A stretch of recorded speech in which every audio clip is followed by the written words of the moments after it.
resistance training for the older adults, if we are talking about that, and we're looking at an OPT template, we've discussed how to write the warm-up, how to get the muscles stretched out as well as the cardio. We've talked a little bit about the movement prep and how to activate the appropriate muscles. If we turn off our overactive muscles here, we've talked about how to turn on our underactive muscles here. We didn't necessarily do a lot on SAQ. Unfortunately, that's just not as relevant to seniors, at least according to NASA. Now, that being said, I love doing speed ladders with my senior clients. No, it's not actually to develop their speed. It's actually more about coordination and stuff. But it doesn't necessarily show up in the material. So for those of you who are wondering when we're going to get to this section, we're definitely going to spend a lot of time on this next mod, because next mod is the sports athletes mod. So we'll definitely be diving into that head first in the next module. But today we're looking at this section right here, the main sort of like resistance section. So, if you were to look at, like, if I were just to look up a training split online right now, see if I can find a simple infographic that kind of breaks it down. There we go. Here's your classic 3-day bodybuilder split, right? You get chest, shoulders, and triceps, back, biceps, and back and biceps, and then legs and core. Maybe this is your Monday, this is your Wednesday, this is your Friday. Then you got cardio on like Tuesdays and Thursdays and Saturdays in between, if you're doing 6 days. If you're doing 6 days, don't do a split like this. But but maybe this is like a very simple split that somebody goes with. So honestly, this is where this stuff goes. We would see bench press here, and then we'd have incline, dumbbell, chest press here, and then cable crossovers, and then lateral raises, skull crushers, triceps press down. And there you go. I would just go up here and I would label this workout A, and then I'd build the other two for my clients other days, right? In this version, they're going with kind of 3 sets of everything. And they're going somewhere between, let's see, this says 6 to 8 reps. And then this one says 8 to 12. And then this one's 8 to 12, 8 to 12, 8 to 12, 8 to 12. It's a big range in my opinion, 8 to 12. I like a 2 rep range. I like this 6 to 8 here, actually. That's great. But you can tell if you look at this, for those of you who are familiar with our numbers, this is very much a bodybuilder routine. This very much falls into the realm of hypertrophy. It's a pretty decent muscle building program. I don't think this is actually that bad of a routine. I think that this would actually probably get somebody pretty decent results as long as they're consistent with it. The one thing I don't necessarily love about it, I don't love that it really is just like, it's like 3 chest exercises for a total of 3 sets here, 3 sets here, 3 sets here. That's a total of 9 sets for the chest. And then we get the lateral raise here. That's 1 set for the shoulders. There's an argument to be made that the dumbbell chest, the incline press could get a little shouldery. It's not bad, but I'm only seeing like 3 shoulder sets here, which isn't, in my opinion, that great. And then 6 total sets for the triceps. If you were to do this on like Mondays and then come back to it next week, I don't necessarily love the amount of training volume here. I think that this is kind of low on the training volume. 9 sets is pretty close to what we want to see, but only 3 sets, that's really low for shoulder development. 6 sets, that's relatively low for tricep development. Don't get me wrong, your triceps are getting used in some of this here, but like, to me, this is a little bit low on the volume. However, let's say you go into a 6-day split and you don't do any dedicated cardio days. Maybe you just have like a little bit of cardio at the end of your workout, and this becomes like your Monday, and then it becomes, let's see, it'd be Monday, and then Tuesday, Wednesday would be the other 2 days, and then this became your Thursday. And then the other 2 days are your Friday, Saturday. So if you did a 6-day lifting routine, well, suddenly this becomes great because that's 18 total sets for the chest, which is right where we want it per week, somewhere between 10 and 20. We'll talk more about that later. It's still only 6 sets per week on the shoulders. I think that's low. This needs a little bit more shoulder work. And then that's 12 sets for the triceps, which is pretty good. That's also right between 10 to 20. So honestly, if it were me, I would just drop this cable crossover, turn that into a shoulder exercise, and we're good. But I didn't look at the other days, so maybe there's some shoulder work on the back and biceps day that's kind of hiding in there, because sometimes people will sneak that stuff into those routines. So, that's a pretty decent routine. We're looking at how we kind of lay out our resistance section with our overall training volume. Now, here's the thing. Every one of these exercises, is very stable, and it's very easy to load it up with a lot of weight, right? The bench press, very stable. You are on a bench. The incline dumbbell chest press, you're on a bench. Now, the cable crossover, cable machines are somewhat unstable. So I will sometimes put those in the stabilization phase. But I think that as long as your feet are planted pretty well, especially with something like the cable crossover where you're just coming in like this, right? That's very much, it's a pretty easy way to stay very stable on the ground. You're evenly kind of split here. So I'd still say that's a pretty stable exercise. I'd put that in the strength level as well. Lateral raises, very stable. You're just standing on the ground. Skull crushers, very stable. You're on a bench. Tricep press down, very stable. You're standing on the ground. So this is a series of very stable exercises that really all you need to do to make it harder is just load up the weight. So this is a pretty darn good routine. I don't dislike this routine. It depends on how you're applying it. If I'm trying to get results out of my clients, like I said, I would probably do it twice per week to get results. But it is kind of in the middle of anything. I wouldn't say that a routine like that would make you a very strong or explosive athlete. The reps were relatively high, 6 to 8 is pretty low, although it's kind of in the middle. It's not that low. But 8 to 12 is relatively high, it's certainly not 20 repetitions high, which we do see, it's not that high. Trying to let a little more light in here so the camera can have an easier time. But I would say that's a medium intensity routine, which is perfect if you're going for muscle size. If you're trying to create as much muscle damage as possible, I would say that is right in the middle of the OPT model. That is a perfect example of a hypertrophy routine. It's pretty good for gaining muscle. It's not going to make you the strongest athlete in the world. It's also not going to make you the fastest athlete in the world, right? So it's not very good for power or max strength, but maybe that's not its goal. 8 to 12 reps is too low to really build endurance. So I would say it's not very good for endurance. And then because all the exercises are very stable, I wouldn't say it's very good for stabilization either, right? Not a bad routine, but definitely going to be right in the middle of everything. That is a sort of what I like to call a jack of all trades, master of none routine.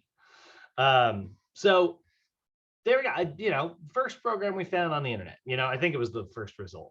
What did I say? Training split examples.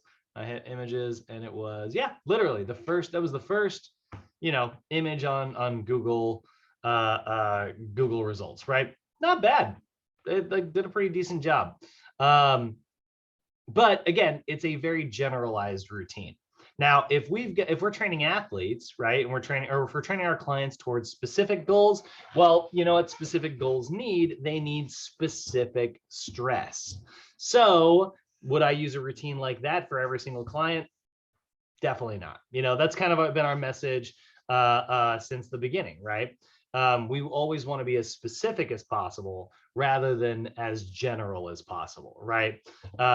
If I'm writing a post on the internet and trying to get as many clicks as possible and get as many people to like my post as possible, yeah, I might build something like that. Most routines that you find in magazines, most routines that you find on the internet, a lot of them are hypertrophy routines. They are right in the middle of everything, because that is sort of covering your bases for who you're sort of reaching, right? Most people are trying to build a little bit of muscle and just get on their feet and burn calories, So honestly, hypertrophy routines really do work for, I would say, the largest percent of the population. Now, the problem with hypertrophy routines is they don't build any stabilization, which means you're still at risk of not developing your coordination and spraining an ankle or twisting a knee or messing up your rotator cuff. You're running into all those like stability problems that most people like kind of fall out of. But I still say, like, it makes sense that most of the routines that we see online are hypertrophy routines. Mo and I had a really good conversation about this once, and we were talking about how, like, it's always really helpful for us to pull up like example programs that other people have written online and analyze them, because you guys get to see this. And we were both kind of whining about how it's always a hypertrophy routine. And then we were like, but I mean, I guess it makes sense. That's the type of routine that's going to be easiest for people to see results relatively quickly, or at least it's the easiest for a lot of people to see results relatively quickly. So pretty decent stuff, but obviously that's not why you guys are here. You're not looking for decent. We want to get into the specifics, right? So we are going to talk all about all of the resistance training principles today. Now, when I say principles, what I mean are like some of our guiding factors. All this stuff I just got done saying has been sort of tested. I just got done saying that routine's okay. Whoever wrote that routine be like, what? No, it's the world's greatest routine. I wrote it, and they'd probably defend it to the death, and more power to them. I think that's great. Stand behind your work. But what I mean when I say something like that is, like I said, it's a very general routine, right? And it is my belief that if you want to get results for someone, you need to be specific, and so that's really what we're diving into today. We're diving into how to be as specific as possible. That's sort of our guiding message today. So objectives, right? Resistance, we're going to talk about our resistance training guidelines, where to pick which exercises, what's the difference between like a standing cable chest press, which is a pressing motion, right? Versus a bench press, or versus like clap push-ups. All three of those are chest exercises, but they're all very different flavors of chest exercises belonging in different toolboxes, right? So then we'll take a look about how resistance training does have some very positive benefits for our senior clients, how it can sort of slow down the degenerative changes they might be experiencing. And so the idea is we want to get behind the rationale today.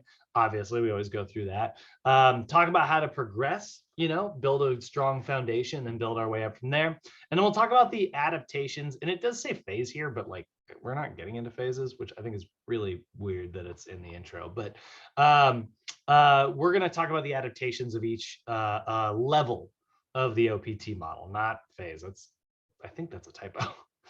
But not like we've never seen one of those before. So shots fired, MASM, come at me. So let's look at resistance training's benefits first. Here's the rationale why, I would say anybody on the planet needs resistance training. You know what I mean?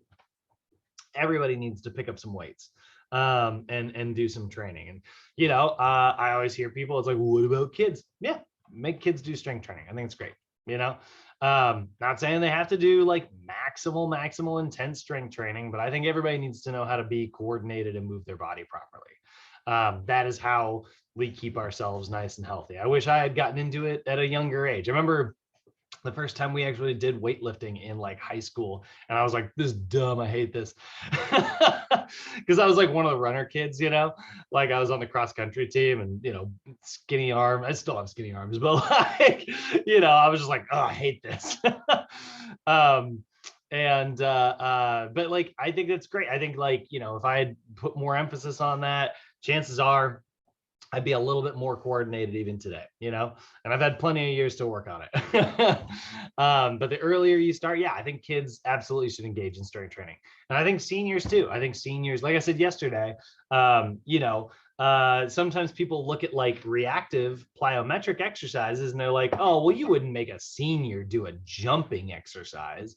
And I'm like, well, I wouldn't make a senior who can't do a jumping exercise do a jumping exercise, but a senior in general, sure, you know. And it's like, why? You know, how many seniors are trying to learn how to dunk a basketball in their 60s? And I'm like, well, it's not always about that when it comes to jumping.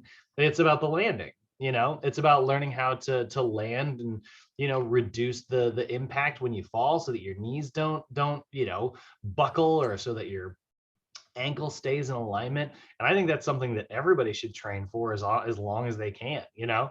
So yeah, I think everybody should do it if they're capable, you know.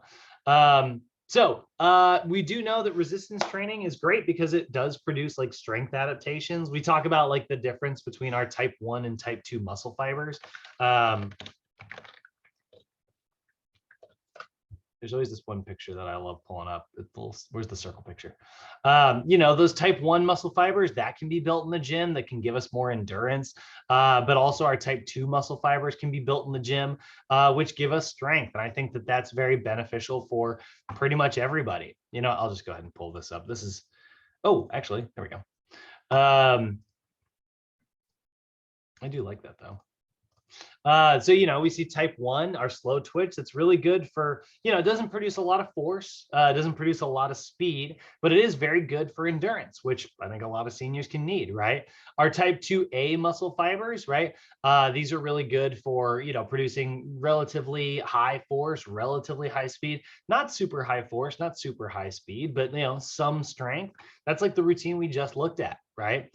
The 8 to 12 or the 6 to 8 reps there, right? And then there's the type 2X or type 2B, whichever one you want to call it. You know, true fast twitch fibers, right? High force, high speed, terrible for endurance, but super explosive, you know, and lots of people can benefit from that as well. So we do see, you know, sort of a difference between like, you know, we call it white muscle. That's the super explosive, super strong. And we see red muscle, which is like the super endurance. And we got the mixed in the middle, you know. And that's actually, I love this picture. This is the one I always pull up. So you can see here, right? Not a lot of mitochondria for endurance, lots of mitochondria for lots of endurance. And then there's this one in the middle. So training for all of those things and training in different levels of the OPT model are going to have different physiologic benefits. So resistance training is really great for that. And then we also know that physiologically other things kind of come along with our strength training as well. It can increase our insulin sensitivity.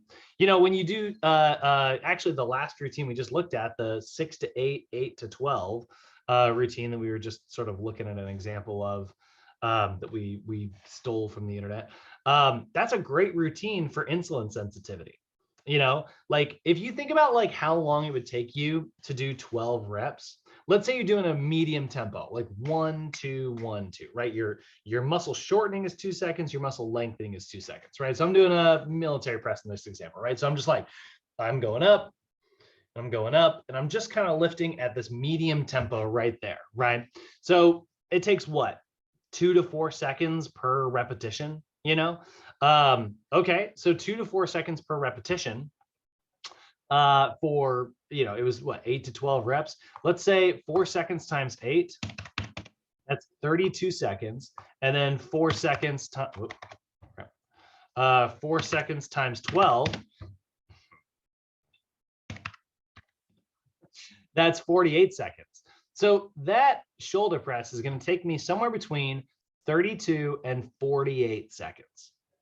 Now, that doesn't seem very, you know, important, unless we're just trying to time out our workout. But here's the thing.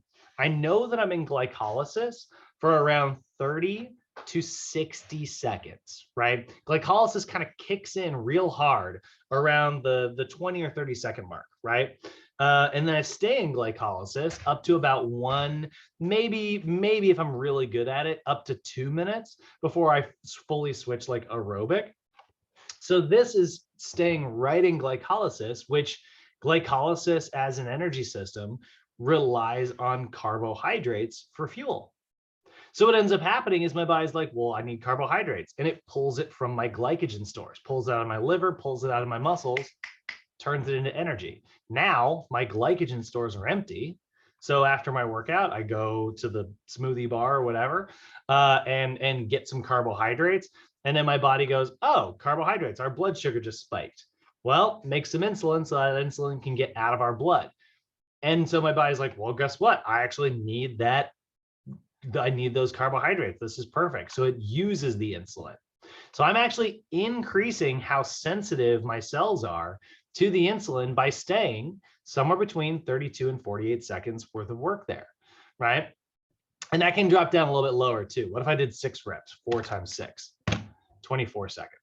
So 6 to 12 reps, which is what we see in hypertrophy, we'll talk about that tomorrow, is 24 to 48 seconds worth of time. And that's how we know, like scientifically, that resistance training is directly targeting my insulin sensitivity. That's a pretty freaking good deal, for diabetics. So where do I train my diabetics? Well, I train them in hypertrophy. I treat them like bodybuilders, and that seems kind of weird. People are like, you treat, what does diabetes have to do with bodybuilding? Nothing. But the duration and the reps and the sets that I'm choosing are right in the middle there. And that's how I like to train them, because it's very good for their insulin sensitivity. What about bone density? Well, resistance training has really positive benefits there. Now, we do know that high intensity lifting is a little bit better for bone density. So chances are I want to stay in the relatively higher sections of the OPT model, because that's where my intensity is a little bit higher. Strength, endurance, and stabilization, they're really built around endurance, right? See the word endurance in both of these phases. So if I'm trying to build bone density, I'm probably going to spend my time a little bit more up here as well. Again, that's hypertrophy. And then like max strength, both of those very, very, very, very good for bone density, just because they're very hard on the skeletal system. High loads, right? The higher my load is, the more likely one of my bones is bending just a little bit under the weight and causing little microfractures, which then my immune system is going to get to work repairing. And there we go. What about resistance training for body fat reduction? I keep closing that image and I keep coming back to that image. Why do I keep closing it? Body fat reduction, right? Well, strength, endurance, and stabilization both burn a ton of calories, right?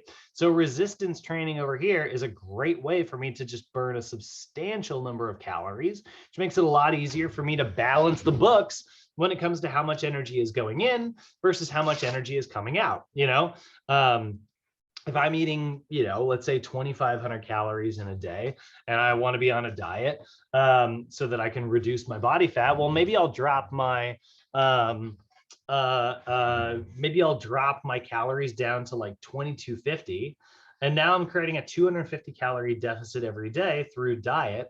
And then I go to the gym and do a little bit of strength training, maybe just 20 to 30 minutes worth, where I burn an extra 250 calories there. Well, now I've created a 500 calorie deficit, which should translate to, if I can do that every day, 7 days a week, that's about 1 pound a week, just by, manipulating my resistance training. And then lastly, we've got an increased metabolism. All of this is going to make more muscle mass, more bone density, like we already talked about. It's going to create more enzymes and mitochondria, all of these things that burn energy, which will just sort of keep your metabolism up and running into your senior years. So very, very, very beneficial there. And that's just generally found from exercise or just any physical activity. But resistance training is such an intense way to apply stress in a very controlled manner that it's one of the best ways to do it. So again, I like cardio. very much. I like people who, get out and just go for a walk. I like the generally being active approach, but resistance training is sort of, if all those things are good, resistance training is great, so we're going to see even greater benefits here. So looking at our adaptations, right? Obviously, there are a lot of different adaptations out there. NASM has kind of broken this down into 5 key adaptations. You've got stabilization endurance, strength endurance. You've got hypertrophy, which is the sort of muscular development, the muscle growth, size, right? Gains with a Z. Maximum strength, which is just raw force production. How much can you lift? 300 pounds? All right, well, let's try to lift 305 today. Literally, we're just trying to get a little stronger. And then power, which is all about like rate of force production. If I learn how to produce force with strength, I'm going to learn how to produce it faster with power. And we'll look at the equation for power. So the idea here is that we're looking at a lot of different key adaptations, right? The ultimate goal of any resistance training program is to create a physiologic adaptation of some type. So maybe it is physiologic, maybe it is like a reduction of body fat, right? Or maybe it's just increased strength, or maybe it's increased neuromuscular control. Neuromuscular control, that's going to come from stabilization, right? Increased stability, knowing how to control our joints and properly move them. Or, even like power is a neuromuscular thing, just learning how to fire your nervous system a little faster. There's the physical side of things, the tensile strength. Your muscles are just a little bit bigger. It's kind of interesting if you look at, obviously, like, if you look at football players now, like versus back in the day,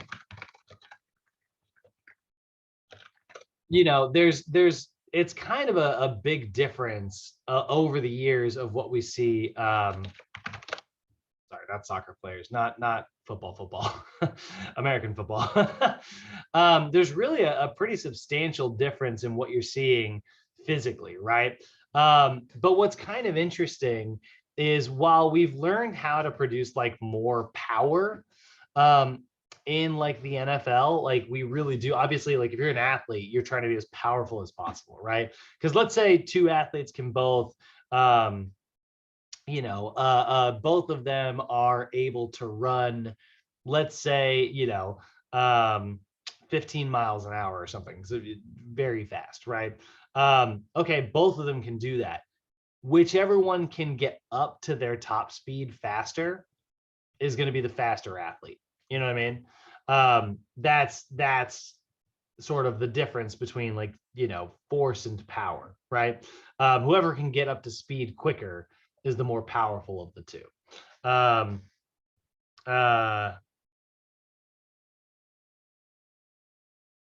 Sorry.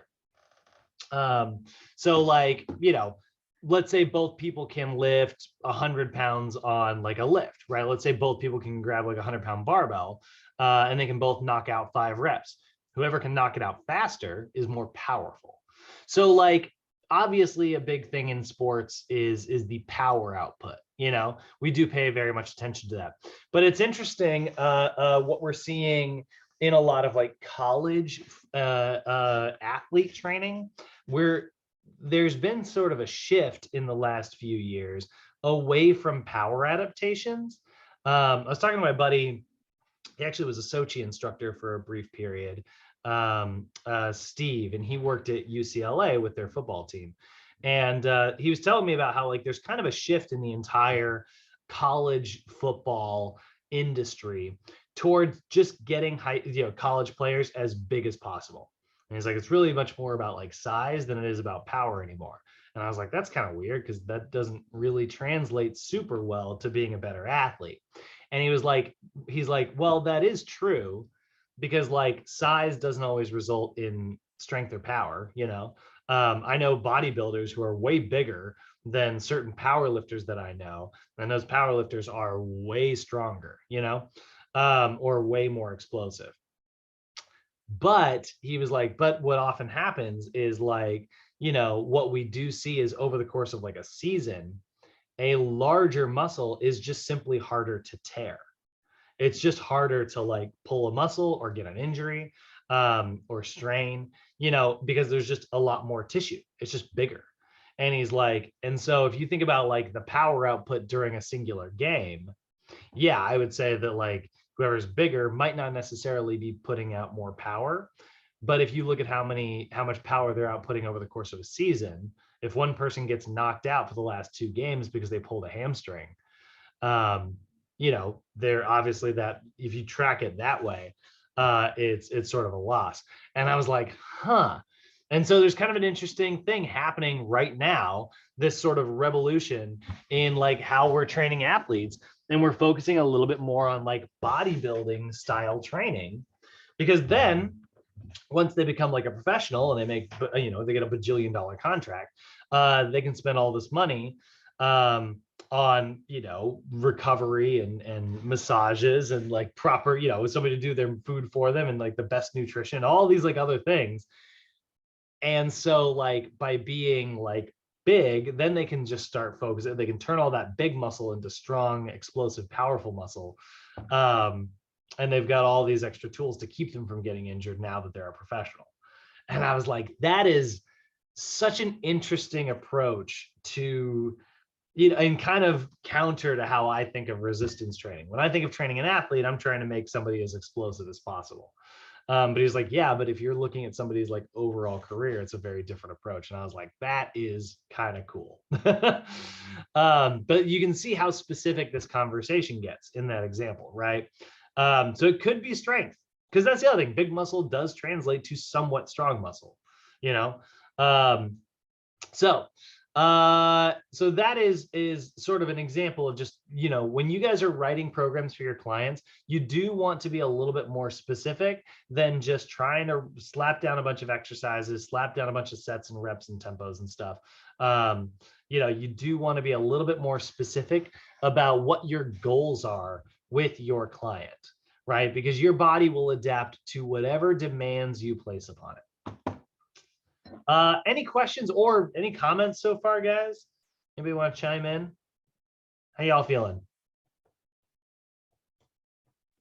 I'm feeling pretty good. This is great information for me. Love that. Yeah, it's just a very, I think it's fun that the goal has sort of shifted over the years, what it means to be specific has kind of changed. I love that, because that is truly what being specific actually is, So speaking of being specific, so this is one of our main principles. I'd say this is actually at the heart of everything. The reason we have so many rules, NASM is nothing but rules, it's this staircase with all these rules you got to follow, sets and reps, and what exercises you're supposed to pick and how you're supposed to do it, and should you lay your client down face down or up, or it's just a lot of rules to memorize, right? Where they all come from, why do those exist? Well, they're NASM sort of laying things out in such a way that they're trying to make sense of what the most effective way to do things are. And so it's built around this main central principle right here. So we call it the principle of specificity. Okay, this is more commonly referred to as the SAID principle, and it stands for specific adaptation to imposed demands. It's the specific adaptation to imposed demands principle. And what it states is the body will adapt specifically to the demands that are placed upon it. So whatever you put your body, whatever stress you give your body will adapt to that type of stress. For instance, there's something called Davis's law, right? And Davis's law, oh, I looked up Davis law, Davis's law. Yeah, okay. Looking for a better infographic than that, but this kind of, I'll just talk. So Davis's law basically states that your body will adapt to the way you stress it. Okay, so if if your foot's broken and in a cast, your muscles are going to atrophy. Look at the difference between this guy's right and left leg here. Right, look at this versus that. Right, that is some severe atrophy that has happened. Right, but if you train, it will eventually work its way back up. right? That's sort of what we see in Davis's law. What if I put that help? Oh, I didn't know NASM actually cared about apostrophes. They say NASM? Google. I didn't know Google cared.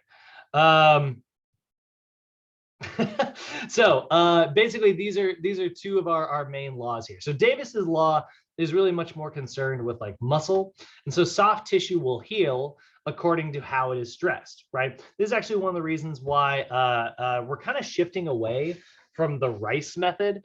If you're familiar with the Rice method, it's an injury thing.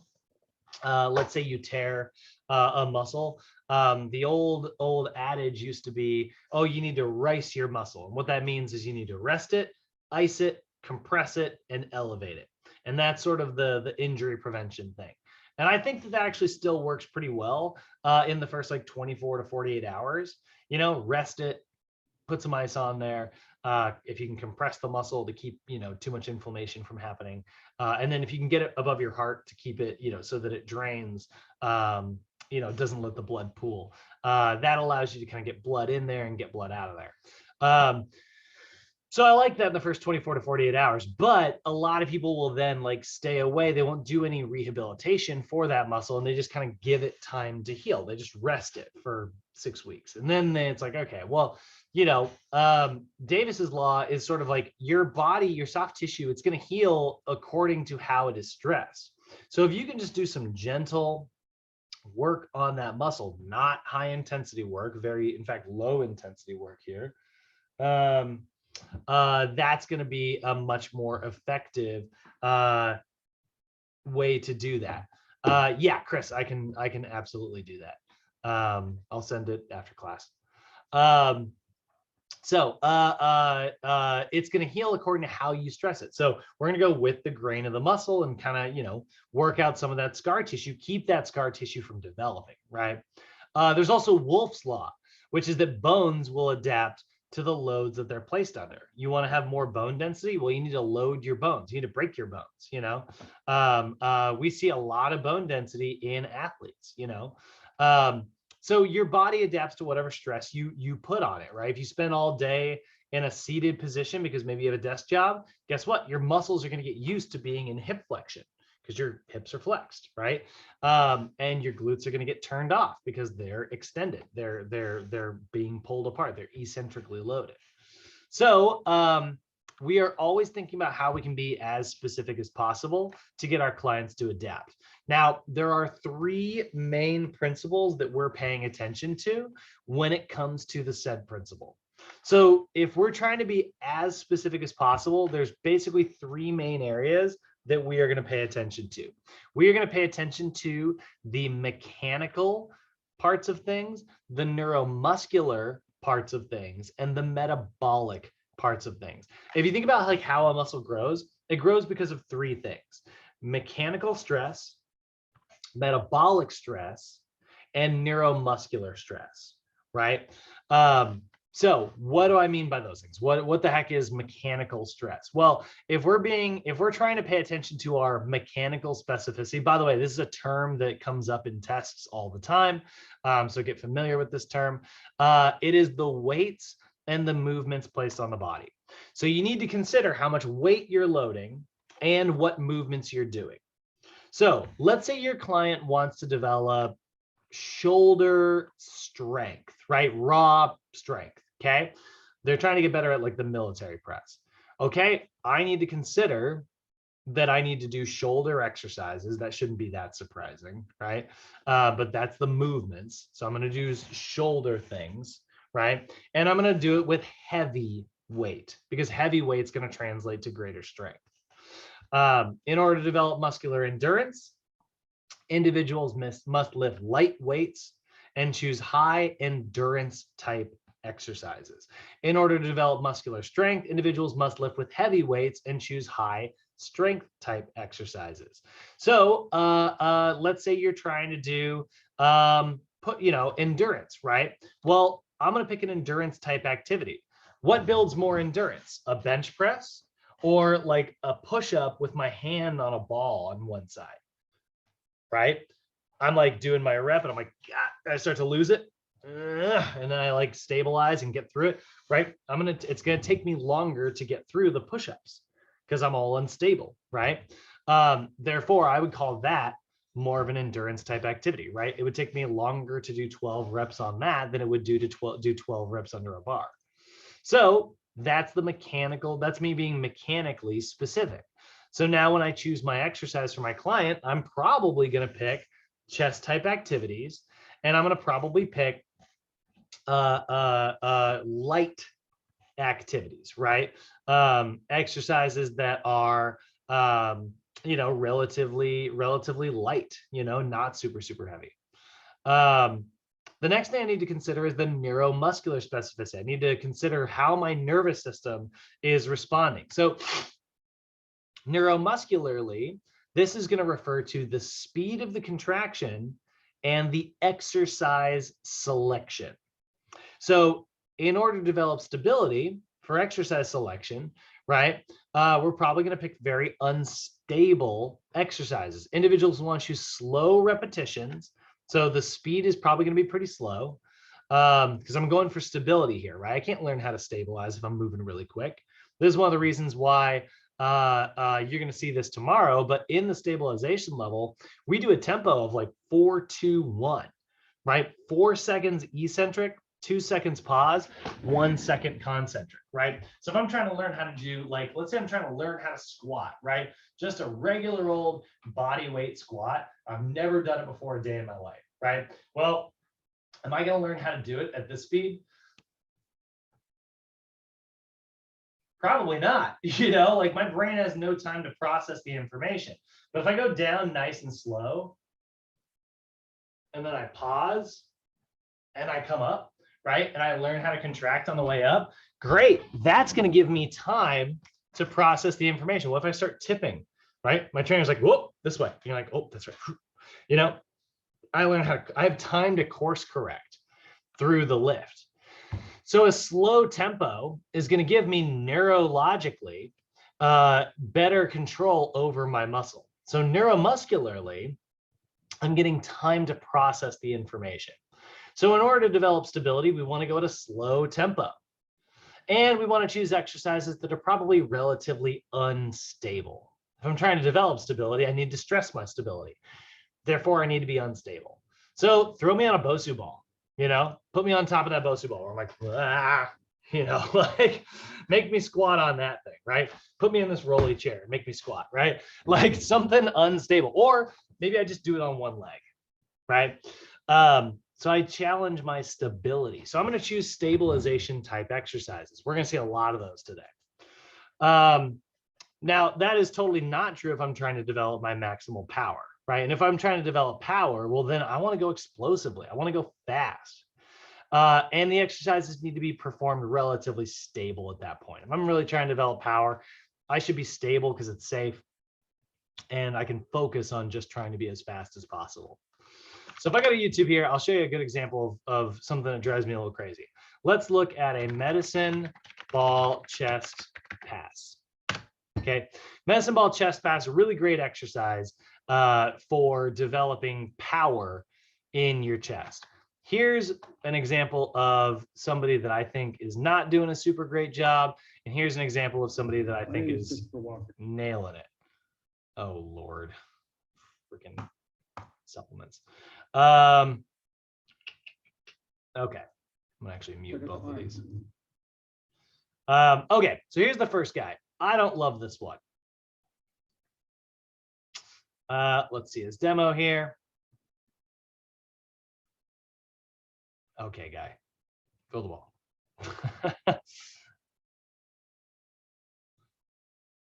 Now, this guy's being really explosive. He's got good form, for the most part. Like he's in alignment here. He's in an athletic position. It's not bad. Why do you guys think I might not love this? What do you see? I mean, this is probably a question for those of you who've been through program design before. What do you think I don't love about this exercise? If he's trying to build explosive power. A tough question, by the way. Is it the overarch of his back? No, I think his alignment's pretty good. I think his alignment's actually pretty good. because he's got a little bit, but he's leaning forward a little so that he can like really just focus on the chest. But I don't necessarily hate that. You know, maybe a little bit more neutral, but yeah, for the most part, I think that's actually okay. Simon, what did you say? I was gonna say something about the ball is probably the wrong ball to be thrown. Kind of. You're actually pretty close. But here's why I think it's the wrong ball. Let's take a look at this girl and see. Let's see if we can see the difference between how they do this. I hope I picked the right video here. I think I did. I remember this girl. I like this way better. You know why? She's being explosive in both directions. So this guy is exploding concentrically. And then he grabs the ball, he resets, and gets the next one. So he's training his muscles to be explosive in one direction when the muscle's shortening, which, don't get me wrong, that's what we think of when we think of being explosive. We think of the jumping part of a jump, right? But this girl is actually training to be explosive in both directions, which, you know, go back to the ball type, right? Yeah, with a hard ball, that's a little bit easier. It's also a little more obnoxious for everybody in the gym, which is kind of a bummer. And you know what? And a bummer for the gym, this ball is going to break faster, you know? But I think this is a much more effective way to train, right? She's being explosive eccentrically, and she's being explosive concentrically. And for those of you who've been through our physiology class, you'll remember one of the things that makes us explosive is what we call a stretch shortening cycle. Rapid lengthening of a muscle causes the muscle to go, right? It causes it to stretch really quickly. So it kind of freaks out and instinctively contracts back the other way, right? Like if you pulled me like randomly, if you just like pulled my arm, I'd be like, I'd pull back, right? That's kind of what your muscles do. When they get lengthened, they naturally pull back the other way.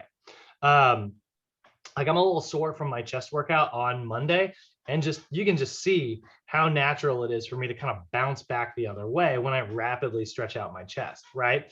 That's what we're seeing. That's a stretch shortening cycle, right? She is training both sides of the stretch shortening cycle. So why do I care about that? I care because it's neuromuscularly specific to power, right? When NASM is going to give you this one. NASM prefers this version here, and they do use the ball that doesn't break down, right? But you can see he's being at least a little explosive on the way back. Me personally, I think, well, I'm close to her. I think she's got the best demo. But NASM's approach isn't too bad either with this version. Now, that being said, the dangers of loading quickly is that your muscles being stretched rapidly.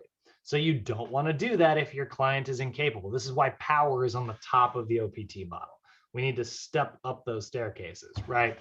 But that's, in my opinion, the best way to develop muscular power. Explosive repetition tempos and stable so that we're safe. If we're trying to develop stability, we go nice and slow, right? And then lastly, we got the metabolic side of things. What about, you know, earlier I was talking about glycolysis. What if I'm not trying to train in glycolysis? What if I'm trying to train my aerobic system and I want endurance, right? Or what if I'm trying to train for explosiveness and I try to develop my phosphagen system, the ATPPC system, right? Well, that's the metabolic side of things, right? This is the energy demands placed on the body during the activity. If I'm trying to go for cardiorespiratory endurance, I need prolonged bouts of exercise and I need minimal rest. If I'm trying to develop speed and explosiveness, well, then I want short bouts of exercise and I want lots of rest, right? Let's look at like Olympic sprinter sprint workout. Let's see if I can find an example of this. Let's say an Olympic sprinter's sprint workout, right?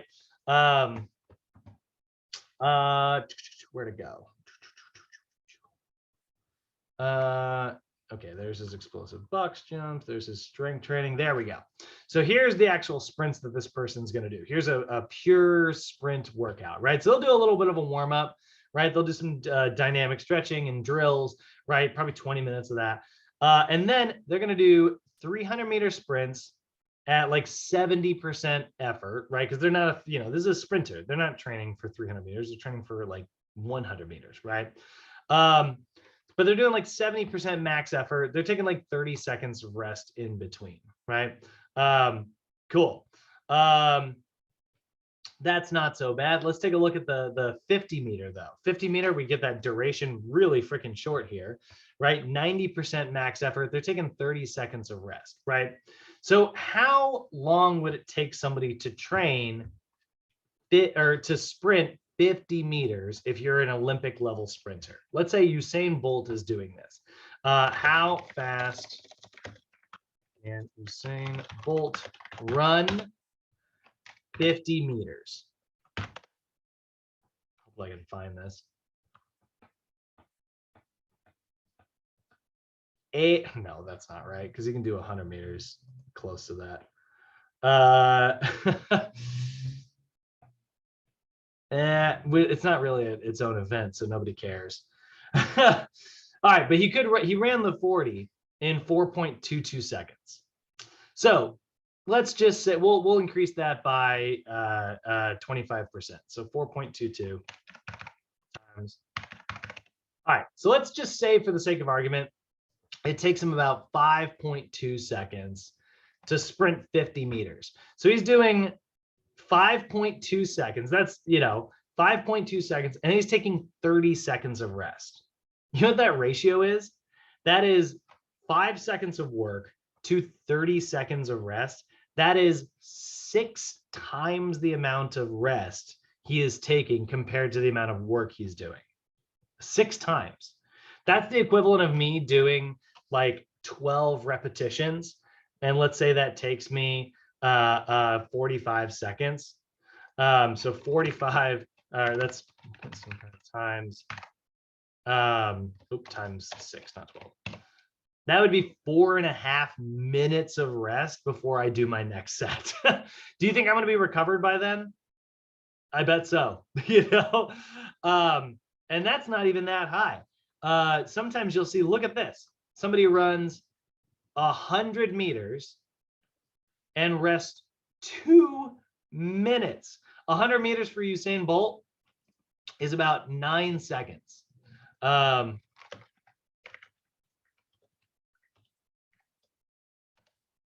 His record was 9.58 seconds. And then he takes 2 minutes of rest in between, right? That is so much rest. But why is he taking so much rest? He's a sprinter. He is developing maximal power. So in order for him to ensure that he's working as hard as possible every time, he takes a ton of rest, right? That's what makes sense for power. Our job as like a power athlete, Usain Bolt's job is to sprint 100 meters and then that's it. His sport is 10 seconds long, right? Whereas a marathoner sport is like a couple hours long. Very different athletes. The metabolic specificity of their trainer is going to be totally different for a marathoner versus a sprinter, or a football, like an NFL athlete versus like a football versus a football player, right? An NFL player versus like a soccer player, totally different athletes, right? Even in the sport of like football, right? You've got wide receivers versus like, linemen, totally different, one is all about like explosive power. This is why, like, when you look at like a hurry, for those of you who are like football fans, you look at like a hurry up offense, right?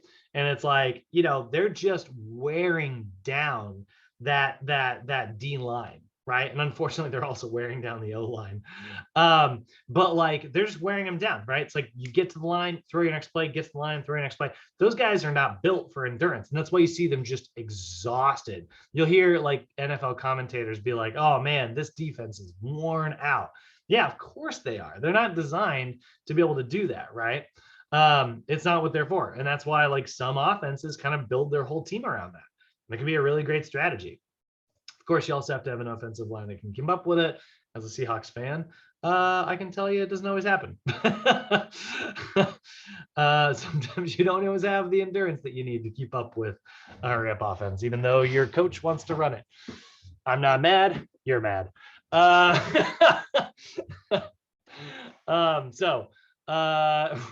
is going to be a very interesting year for me when it comes to football. Simon, you're a big, baseball guy, right? Home runs are pretty rare. Inside the park, home runs, pretty freaking rare. I wouldn't necessarily train baseball players for endurance. I would train them for explosive power, right? Just different athletes, depends on what you need. Soccer players, they need a little bit more endurance, right? But even then, they still need to be relatively explosive. So that's our specificity, right? We're like, look at how many, we threw out a bajillion examples so far, looking at very different types of specificity, right? So today, for the rest of this, we're going to look at the exercise selection part of stability, or stability, I just looked at the words, but part of specificity, right? So the OPT model, going back to the staircase, gives you a lot of different ways to be specific. Now you might be thinking, that's only 5 ways to be specific. And you'd be right if it wasn't for the fact that, when we get into it later, let me pull up all of our rules here. Let's look at the big chart. These are all the rules that we're going to need to memorize when it comes to the OPT model, right? Now we've already looked at a lot of this, right? Let's look at, here's all the stabilization rules, right? Corrective flexibility, stage 1 cardio, core stabilization, balance stabilization, reactive stabilization, right? There's all the stuff we've seen so far. We did see some sets and reps and stuff leading up to this. Today, we're really just talking about the exercise selection part. So we're looking at resistance stabilization exercises. But you might be thinking, I don't know, it's only 5 ways to be specific. There's certainly more than 5 types of athletes out there. And you'd be right, absolutely. But look at the range here. 12 to 20 repetitions. It's a pretty big range. 12, that even at a 4-2-1 tempo, 4 + 2 + 1, that's 7 seconds worth of tempo there. 7 times 12, that's 84 seconds. 20 times 12, that's 240 seconds. So I'm doing 84 to 240 seconds worth of work. That's a pretty wide range. The whole thing's in the aerobic system, but I'm just barely getting into the aerobic system in the beginning, and I'm at the very peak of it at the end. So if I'm doing push-ups at a 4-2-1 tempo, right? And I'm doing my push-ups like this. 1, 2, 3, 4, 1, 2, 1. 1, 2, 3, 4, 1, 2, 1. If I do 20 of those, that is a great way to build endurance. If I do, 12 of those, still pretty good for endurance, but yeah, maybe I'm a little bit more on the glycolysis side of things. So maybe it's rehabilitation for, a bodybuilder. It's always good to revisit stabilization at least once or twice a year to kind of give your body time to reset things, Great. And maybe it's not push-ups if I'm not going for endurance. Maybe instead I go with, a dumbbell chest press, and I just do it this way, right? So there is a lot of variety within even only these 5 phases. There's still very much a lot of variety for us to be able to address all the different types of athletes out there. If I got a bodybuilder who really is focused on just trying to get big, cool, I'll do stabilization. I'll just do the low rep range part of it. And if I've got an athlete who's trying to get more endurance, I'll do that. I'll do the whole thing. The athlete part of it, there's the low range. The endurance part of it, there's the high range. It's a lot of flexibility within all this. So what do I mean when I say the stabilization level? If I'm just looking at this level here, just the level side of things, right? Stabilization versus strength versus power.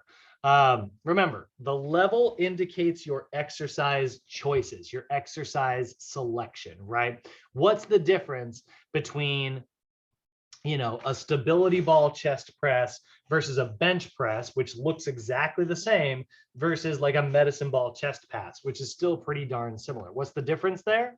Well, one of them is very good for stability, right? The stability ball chest press, right, while I'm doing that chest press, is very unstable. The bench press is very stable, and I can load a ton of weight on the bar. I mean, even a barbell is more stable than dumbbells, right? And then the ball is very explosive. So very different types of strength, very different types of adaptation, right? So this is, when we're talking about the stabilization side of things, this is the ability to provide your dynamic joint support. So that's dynamic means movement. So movement, joint support, so joint support during movement, and correct and maintain posture. So there's your stability, and also the ability to kind of get back into alignment during movement. So resistance stabilization exercises are all about learning how to do, you know, a basic chest press, a basic shoulder press, a basic hinge, a basic squat, right? During functional movement patterns, and then be able to course correct if you start to end up out of alignment. So like a single leg cable row, let's say I'm trying to learn how to do a rowing action here, right? Well, if I'm standing on one leg while I do it, right, that's going to give me time to, you know, there we go, right? And then I can do my row. I learn how to do it in all these funky angles, right? And now I'm going to be way better at rowing. Let's say I get very stable after that. I get a barbell and I want to like lift a lot of weight at that point. Cool, there we go. Now I have learned how to do the movement properly before I learn how to do the movement heavy. And I'm reducing my risk of injury forever during that movement, because I'm going to be really good at that movement, right? That's what stabilization is all about. Strength, on the other hand, builds on this foundation, and it is all about force production. So this one's really builds on the foundation of our stability. Once we know how to do the movements, well, great, let's learn how to do the movements heavy. You know, now that I know how to walk, let's learn how to run, right? So these are performed in very stable environments. And the idea here is that they're more focused on prime mover strength. So we are looking at sort of like main agonist muscles here, a lot of compound movements rather than like a lot of isolation, or well, a lot of compound or isolation movements rather than a lot of like total body movements. You know, you're going to be able to put a lot more emphasis on prime mover strength if instead of doing a squat to shoulder press, you do a squat and then you do a shoulder press, right? Like if you separate them, you know, because if you do like a squat to shoulder press, your shoulders are probably having a harder time keeping up with your legs are just stronger than your shoulders are. You know, there's a lot more muscle down there. So we can still do those compound movements for sure. But like the emphasis is very much on those heavier loads. And then power is all about producing the greatest amount of force, that's your strength, just like we've developed in the last level, in the shortest amount of time. So this is actually where when we look at the equation for power, it's force times velocity equals power. Okay, so force, that's the weight you're lifting, right? And velocity is the speed at which you're lifting it. So again, if I can lift 100 pounds you know, Chris can lift 100 pounds, right? But he can do it faster than me, then we're both the same. We both have the same force production capabilities, but Chris would be more powerful because he can do it faster, right? That's, you know, a car 0 to 60 and so, you know?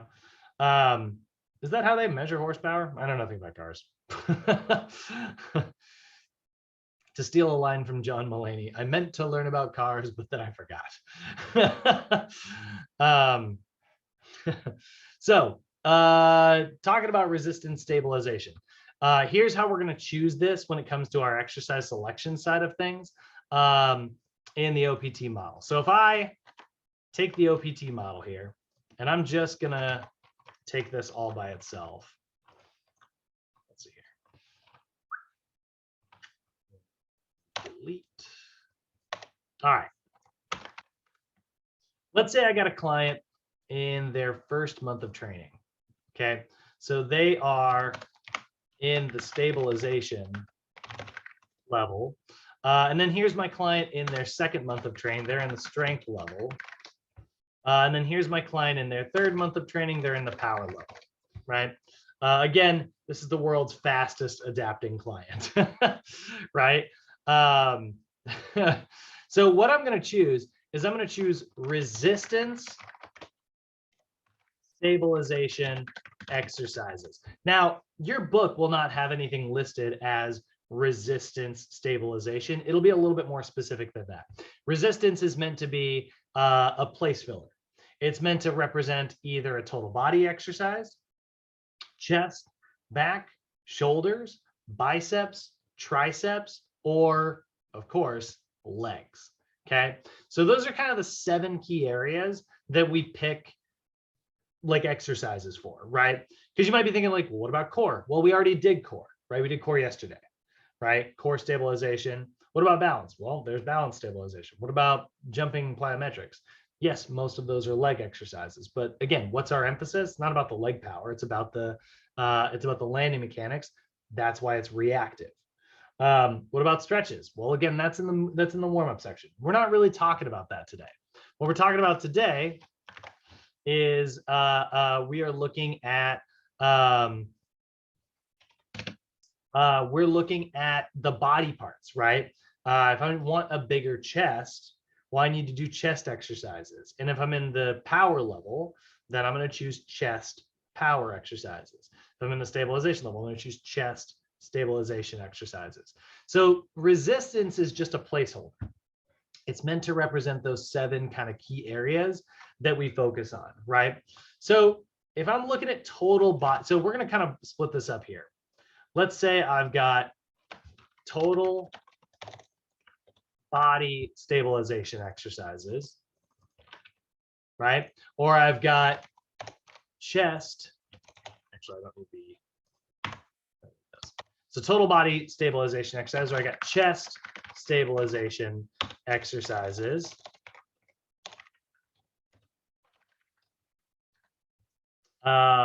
Let's say I go with back, back stabilization exercise, or a shoulder stabilization exercise, or a biceps stabilization exercise, triceps,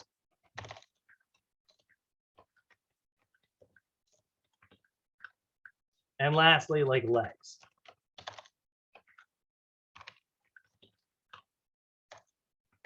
Okay, so those are all like my kind of 7 key areas there, right? That's what I choose whenever I am in the strength level, just like we had core, balance, reactive, stabilization versus strength versus power versions, right? So I'm going to go ahead and move these over here.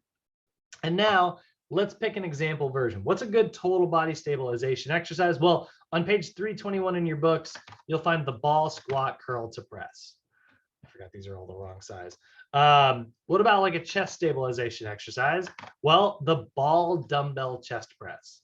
What about a standing cable row? That's for my back.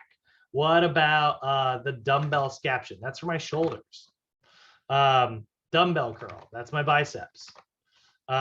Supine ball dumbbell tricep extension. That's a super fancy way of saying a ball skull crusher.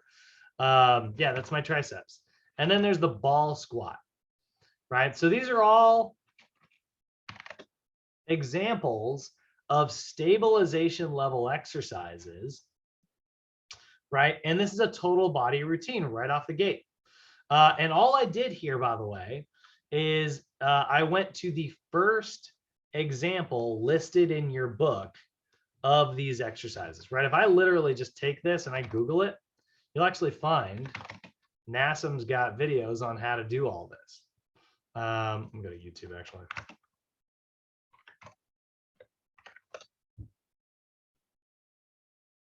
Actually, I guess maybe they only got the box. That doesn't make any sense. Why don't they have this on there? This used to be their favorite. Good Lord, that guy. All right, well, anyway, here's how to do it. So I'll line up on use the ball to give me alignment, which also does make me a little bit unstable, right?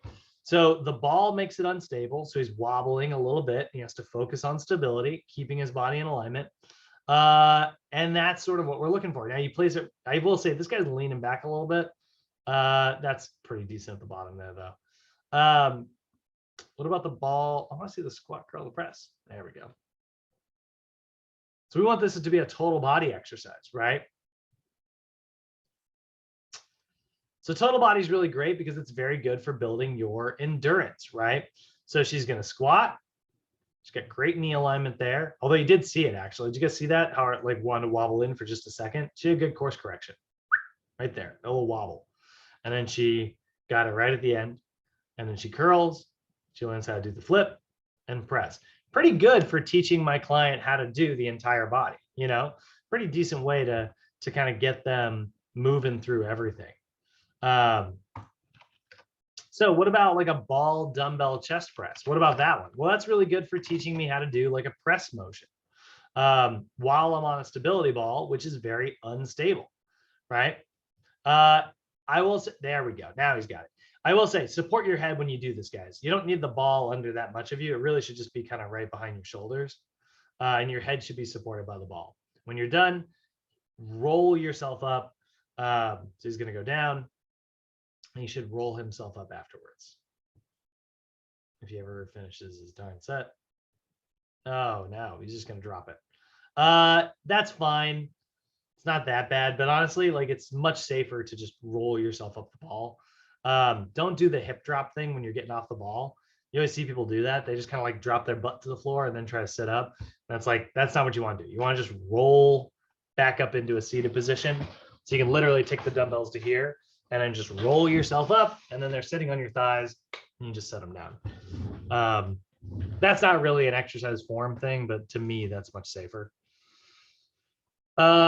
So here we've built sort of a total body routine. We hit 7 exercises, right? And I can do the exact same thing for a strength routine, hitting the same 7 body parts just by picking strength versions of these exercises. Now, if my client's in level 2, I'm building on that foundation, right? I've already built stability here. And what's really great, and I will say, guys, if you're going to pick 7 exercises, I will say, like this example that I gave here, all I did was pick like the first exercise from each category in the book.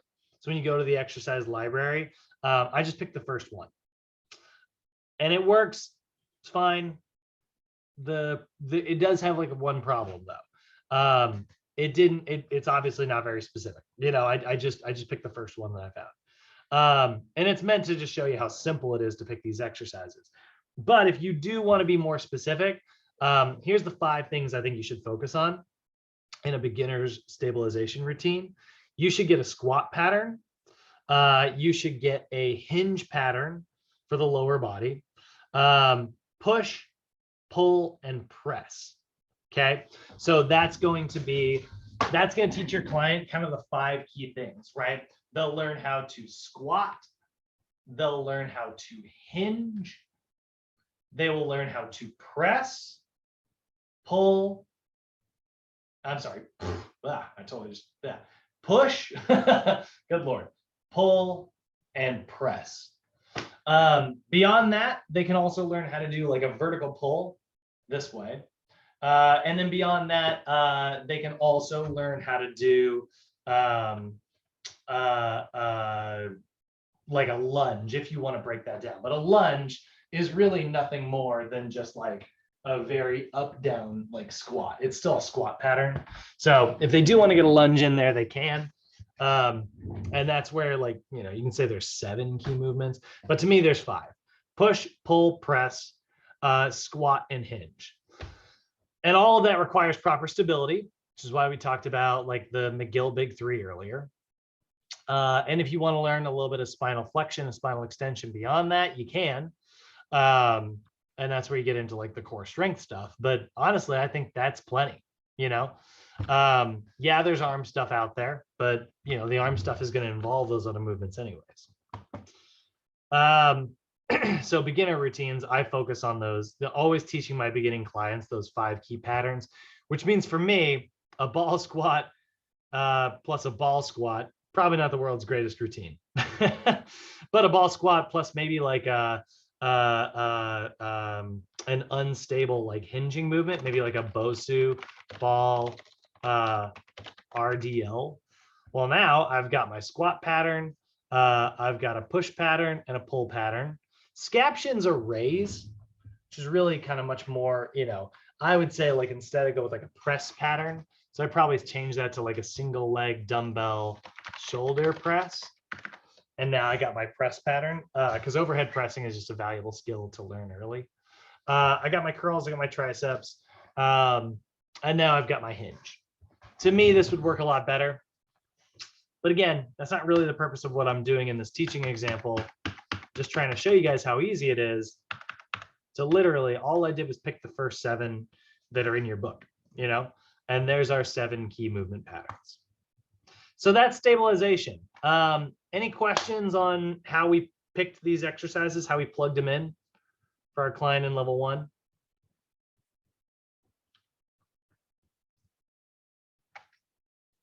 Make sense? Seems to. All right, let's look at strength. So if my client's in a phase 2 or 3 or 4, the list of exercise choices is the same. I'm going to pick body part or resistance strength exercises, right? So again, I'm going to do the same thing that I did over here, except that now they're going to be strength versions, right? So I'm going to change this to the word strength. I'm going to change this to the word strength. Copper, right? And I'm just going to replace this with the word strength. I'm still going to pick 7 exercises, right? Total body, chest, back, shoulders, biceps, triceps, and legs. But this time they're going to be strength versions. So a total body strength version, instead of a ball squat curl to press, what if I did a lunge to 2 arm dumbbell press, right? So that's a movement that looks like this, right? I've got 2 dumbbells in my hands and I'm going to lunge, come back up and press, lunge and press, right? So now, or I could even, and I could do a curl to press, right? And make it even more total body, right? I could do a lunge, curl to press, lunge, curl to press, right? Now it's a total body movement. I'm getting a little bit of biceps, a little bit of shoulders, quads, glutes, even a little hamstring action in there, a little calf action in there. It's pretty much total body. If I want my chest, I go from being unstable, like the ball dumbbell chest press, to a straight up flat dumbbell chest press. That's a chest press or a bench dumbbell chest press. It's just a classic. The difference between a chest press and a bench press is that the bench press is with a barbell, chest press is with dumbbells. They are both assumed to be flat unless otherwise stated, but NASM lists it this way in your book. I don't know why. Instead of a standing cable row, I'll do a seated row. Right? I go from unstable to stable because now, you know, I've got something to put my feet on. I'm going against the gravity. Right? I'm very, very stable in that situation. Seated dumbbell shoulder press. Right, I went from standing on one leg to being seated and very stable. Seated 2 arm dumbbell biceps curl. Right, very, very stable there. Cable push down. Very stable tricep exercise, and then about as stable as it gets, the leg press. Right, there's my squat motion. Again, NASM just doesn't have any hinging in here at all, which drives me nuts in this example. But there we go, right? That's the first one there. So leg press, very, very, very stable, you know, glutes and quad exercise. And that's how I pick the strength stuff, right? It really is just focused on that prime mover strength, right? Now, obviously, if your client's a senior, their adaptations in strength are going to be pretty slow, which is why, like, we pretty much only take it to there. We go from stabilization to strength, maybe back to stabilization, right? Those are our 2 kind of key areas, right? And then strength, obviously, there's such a wide variety of strength, right? Like, I'm going to build strength differently at 6 reps or 1 rep than I am at 12 reps. You know, there's a range of all the way from 1 all the way up to 12, you know? It's a pretty big range there. If I'm going for maximal strength adaptations, I'm probably going to do 1 to 5 repetitions. If I'm going for like focused on size, I'm probably going to be 6 to 12 repetitions. And if I'm focused on endurance, I'll probably stay like 8 to 12, you know, keep the window a little shorter in the higher range. And maybe I even do like supersets, you know, and that way it becomes, it's not 8 to 12, it's 16 to 24. Do the same body part twice. That's what we're going to see tomorrow in our actual endurance. Question? Oh, Marjan, you got a question? Oh boy. I'm gonna go ahead and oops, god dang it. So next one we've got is the power side of things. What if my client's in the power level? Now the power level, you will see a slight difference here. Power level, we're still going to do this whole, you know, progression of like resistance, and then this time it's going to be resistance power exercises, but we are eliminating biceps and triceps. We don't do single joint power exercises. So we got total body power, chest power, back power, shoulder power, and leg power, and that's it. We don't do single joint because like a lot of power exercises involve like throwing and being very explosive, and it just doesn't make any sense to do this. Right? Or that. It's very silly looking. So we don't do like explosive power for our arms, basically. So we're just going to see total body power. Good example of that is like the 2-arm push press. Now, the push press kind of looks like it's just a shoulder exercise, but there's actually a lot of leg stuff going on here, right? It's not just this. That would be an explosive shoulder press. A push press is actually a little dip with the knees and then up, right? If I had a barbell in hand, right, I'd maybe be here and I would literally jerk up overhead, right? That is a total body exercise. It's not a lot of legs, but it's some legs, you know? And that's why you should be using your legs to push press. All right, you'll see, here's what a barbell version, right? A little dip and drive, right? So,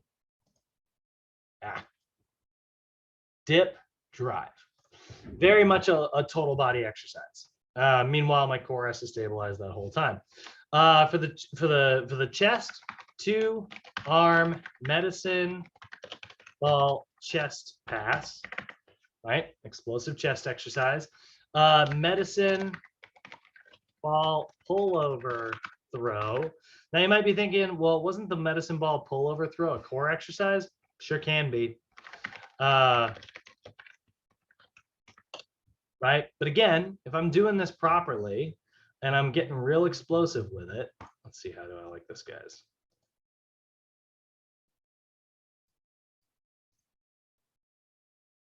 We want to load explosively in both directions. So see, he caught it and now he's resetting.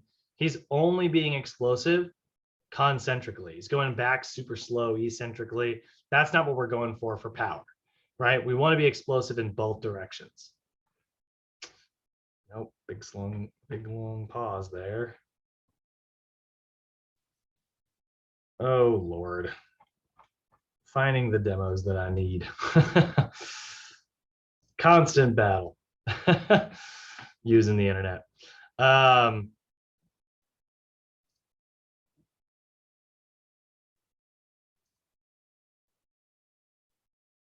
Nope, good Lord. Yeah, anyway, it should be this: back, throw, catch, throw, catch, throw. We want to be explosive in both directions if we're trying to build that eccentric strength. Now, I will say, it's actually a pretty decent idea to start kind of slow.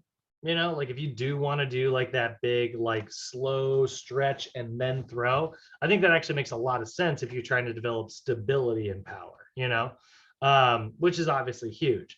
But maximal power requires explosiveness in both directions.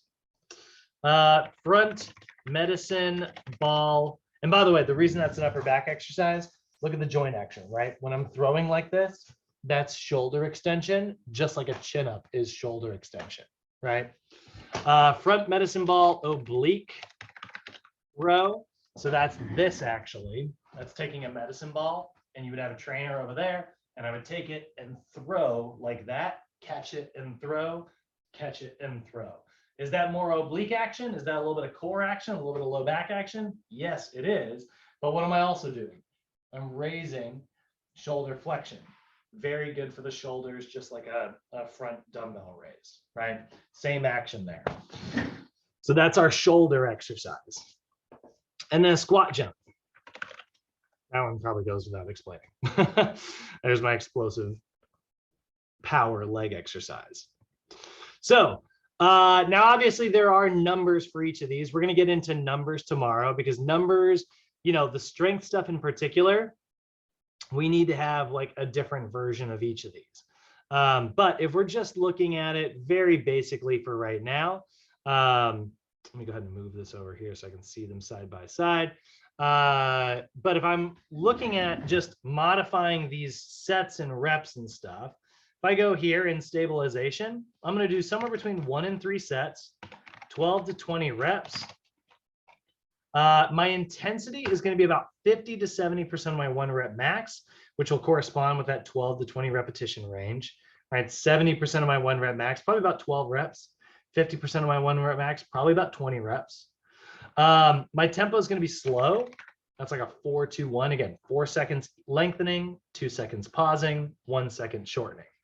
And then 0 to 90 seconds of rest. And so I would take all of those. And there we go. That's how I would build the routine. I'd probably pick, you know, I mean, I wouldn't just give my client this range. It's too big of a range, right? Let's say I've got a bodybuilder. Well, then I'm probably going to give them 90 seconds of rest, and I'll probably keep it close to 12 reps and do 3 sets, right? If I've got an athlete trying to build endurance, well, then I'll probably keep it maybe all the way down to like 30 seconds of rest, right? And I'll go with like 15 to 20 repetitions. Let's go with 20. Maybe I'll only do 2 sets of that, right? So big range, you know, there really is a lot of flexibility in between these ranges. For strength, we're going to do anywhere from 3 to 6 sets, 3 sets minimum, anywhere from 1 to 12 reps. And our tempo will usually be medium, although, you know, it'll probably be explosive in the max strength phase. Intensity anywhere from at the lowest 75% to the highest 100%. You know, I could end up doing 5 sets of 1 rep, you know, or 6 sets of 1 repetition. If I'm a full power lifter, that might be what my workout is, you know. With anywhere from, and this range is going to be huge, but about like 1 to 5 minutes of rest here. Most of the time it'll probably be closer to 1, maybe 1 to 2 minutes. We'll see a lot of 60-second examples in the strength level, but again, max strength requires like maybe 5 minutes of rest there.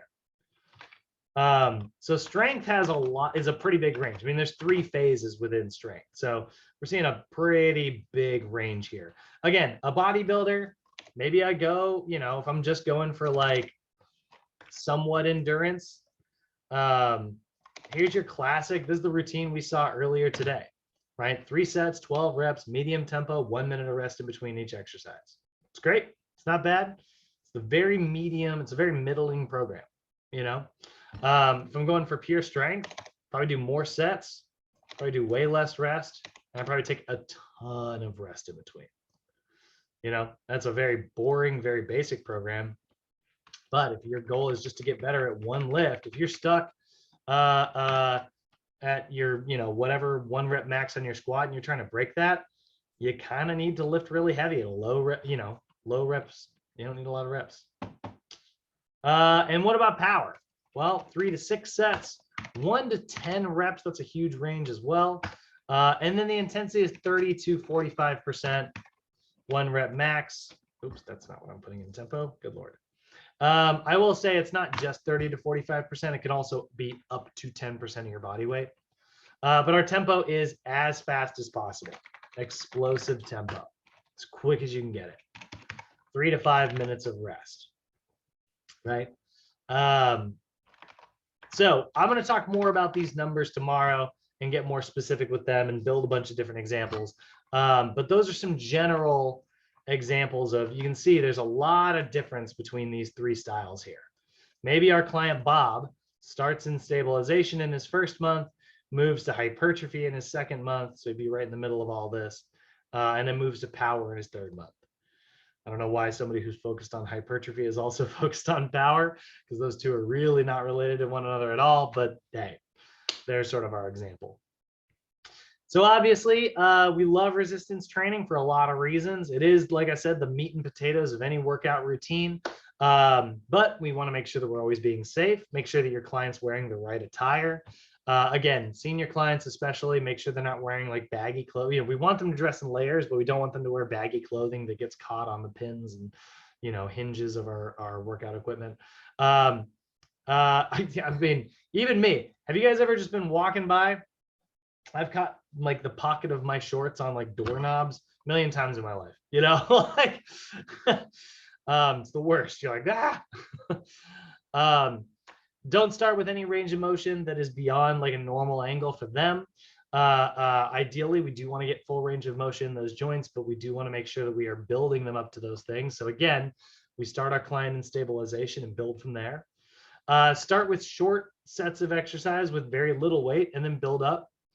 And then always get feedback from your client while you're training them. You know, you should have a continuous stream of information coming from you back to the client, back to you. But hopefully after everything we talked about today, we've, sort of sold the idea of resistance training for pretty much everybody.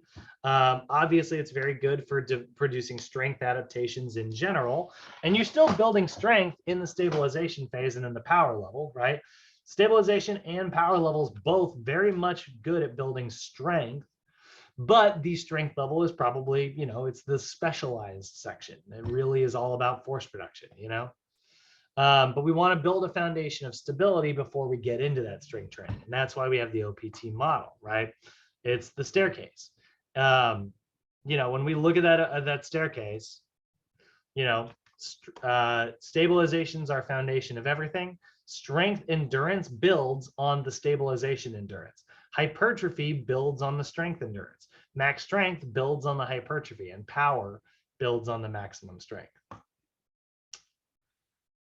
And that's it, ladies and gents. Any questions today, guys? How's everybody feeling? Doing good. Oh, we're good. Love it. All right, well, let's kill the recording.